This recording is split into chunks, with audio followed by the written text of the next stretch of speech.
So I've been with the city for a while, so that kind of means I'm a bit of a dinosaur. And here we're talking about the Internet of Things, and is this working? Yeah, I turned it off till you mounted it, so that when you can switch right on top. Okay, very good. But anyway, I was asked by Donna, actually, that's not even true. Donna asked the mayor to be here, and Mayor Curtis, so I really do apologize that I'm not Mayor Curtis, but hopefully I can share some things with you that would be of value. And Provo City certainly is not necessarily recognized as a smart city as it goes by definition. There's actually a group called Smart Cities Council.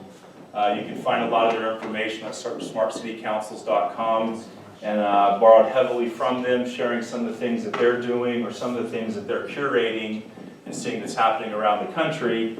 And then maybe share with you a few things that we are doing in Provo that we think are smart, that maybe could be emulated or duplicated in other communities.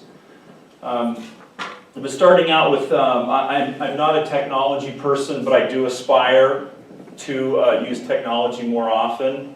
And I have a smartphone, but user air dumb people, so we'll see how that works. But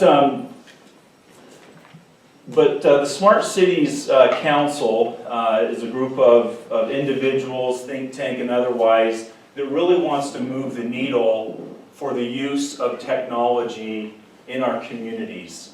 Certainly the private sector is going to be cutting edge, and it's not always entirely acceptable or desirable that your government is on the cutting edge of things, because people want it to be very predictable. They don't want a lot of failure, but yet if government doesn't keep up with technology, then it becomes the bottleneck on a lot of things. So it always has to strike that balance between too much, not enough, or wow, you just spent a lot of money on something that doesn't work.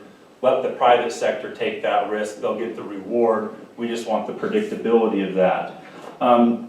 But things that smart cities aspire to are things that we aspire to today, like livability, workability, and sustainability. These are all buzzwords that we like, and yet we want the technology to be a part of that. And yet, when people think of smart cities, at least for me, maybe you think of George Jetson, and as you're coming home, that the chair comes out from underneath you or to you and brings you to your screen and your food's there, or maybe Blade Runner, for those of you that saw that. Sorry, I have to admit that. And Star Wars, of cars and vehicles flying at different levels and none of them miraculously crashing.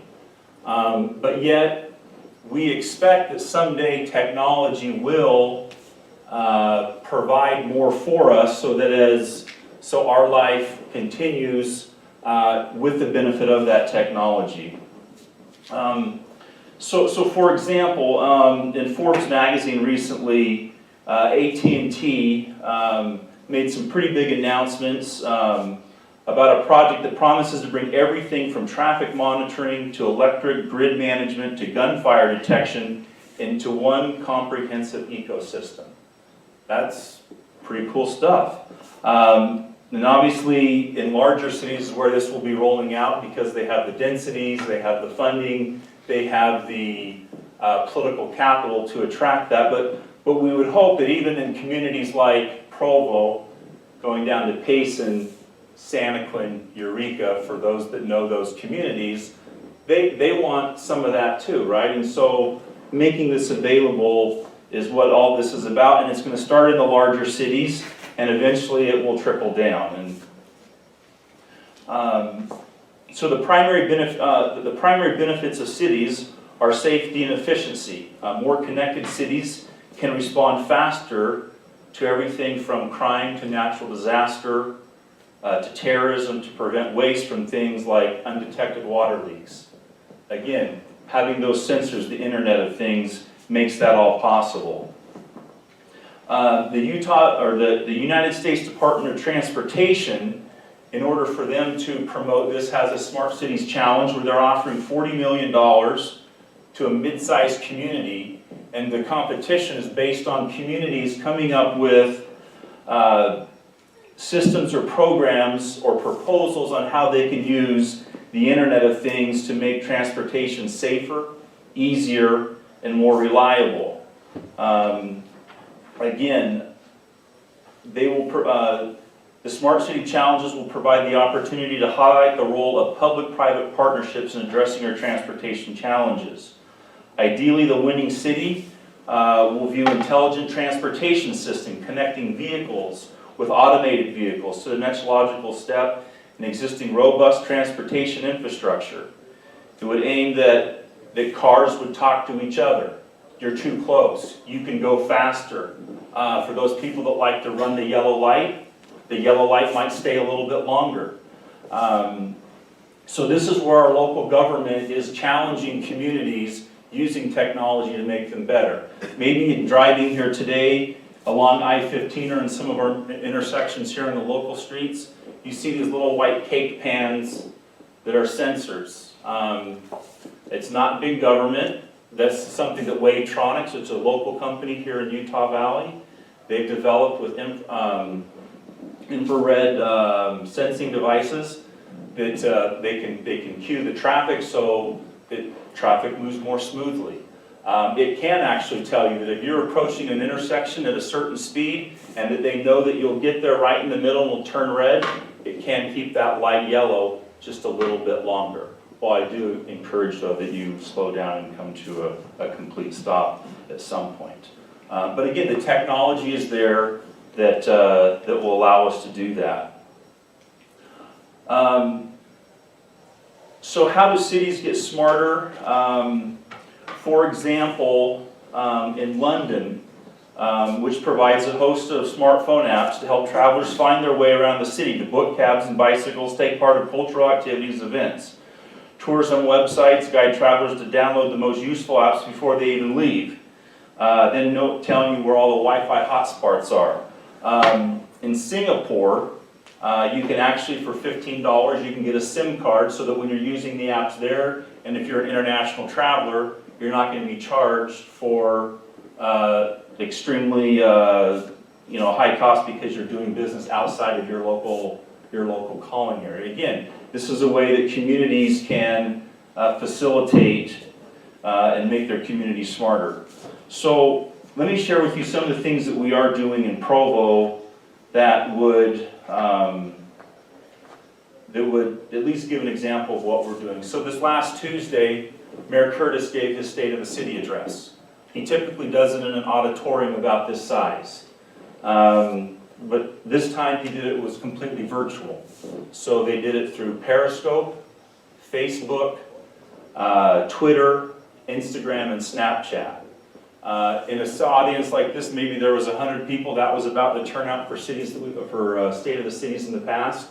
This time they had over 500 viewers on Facebook, 320 on Periscope. So just making ourselves more accessible to us as residents and citizens who want to be a part of the governmental process. And that's what a lot of this Smart Cities is all about, is being more engaged with our local government, expecting more from our government.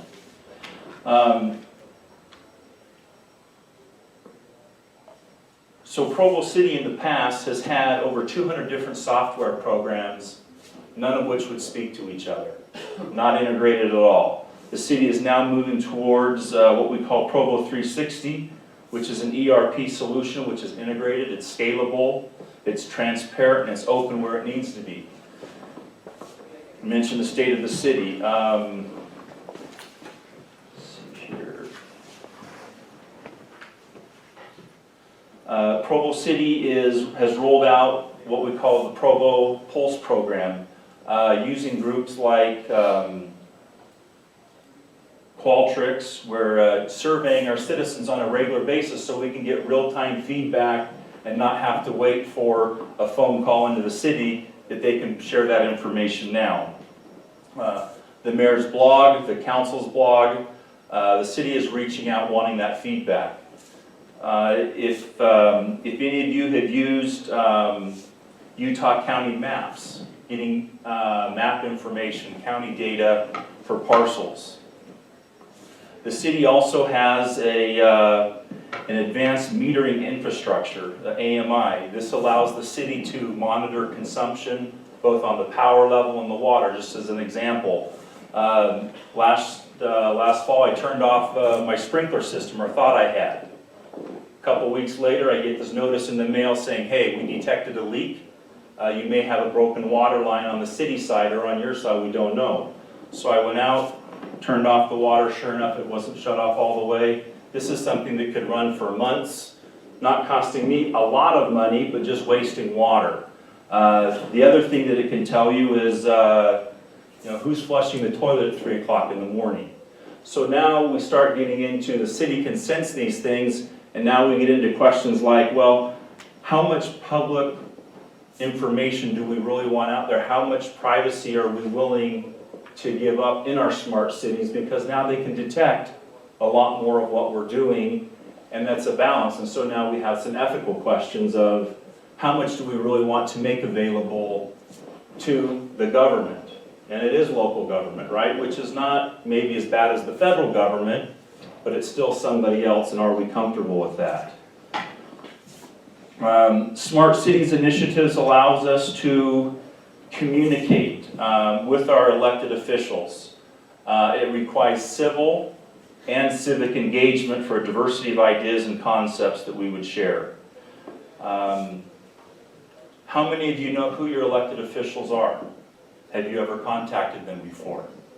Okay, so maybe you know who the mayor is, but do you know who the county representative are, the county commissioners? Again, this is something that seems pretty simple, but by being or adopting smart city initiatives, we as residents, taxpayers also have the ability to engage our government and be more smart about it. And with that, those are some of the, let me see if there's any other initiatives that Provo is pursuing that we want to share with you. That is it. Again, the purpose of today really was a review of some of the things that municipalities are doing. Obviously, there's a lot more that is being done, but a lot of it is us as residents, taxpayers, demanding more of our communities, but being patient, but engaging with them.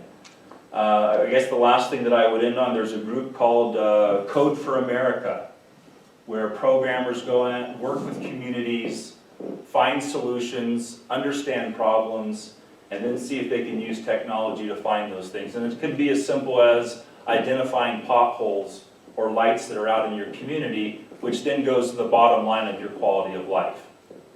And that's what I'm sharing with you today. Any questions? Comments? Yes? So I'm Drew Clark with Best Krieger. I wanted to ask if you could talk a little bit about how cities are communicating among yourselves about the benefits that come from smart cities. Yeah, so a lot of it becomes, best practices, that when we stumble upon something or we adopt something, and in fact I was talking to a gentleman, affectionately known as just John because I didn't get his last name, out here, is that, what are cities doing to adopt those best practices, and frankly a lot of it does, it's just a phone call and say, hey, are you guys doing this? We're still looking at it. So, and it's that early adopter, and again, that's where you have to strike the balance between, I guess, the cutting edge and the bleeding edge. And as we as residents and taxpayers, how comfortable are we? How much runway do we want to give our local government to adopt something that maybe is not quite as proven? Maybe it's great in technology or the private sector, but we're not quite 100% sure if we want our local government doing that yet. So we have to communicate with our elected officials and tell them what we're comfortable with. But to answer the question, it's just a lot of talking back and forth. We just the same as private sector, we go to trade shows and industry shows of seeing what's there, and And then some of it is hit or miss. I mean, for those of you that remember Sin Creek on I-15, that was a technology that was supposed to really help, and that was pretty expensive.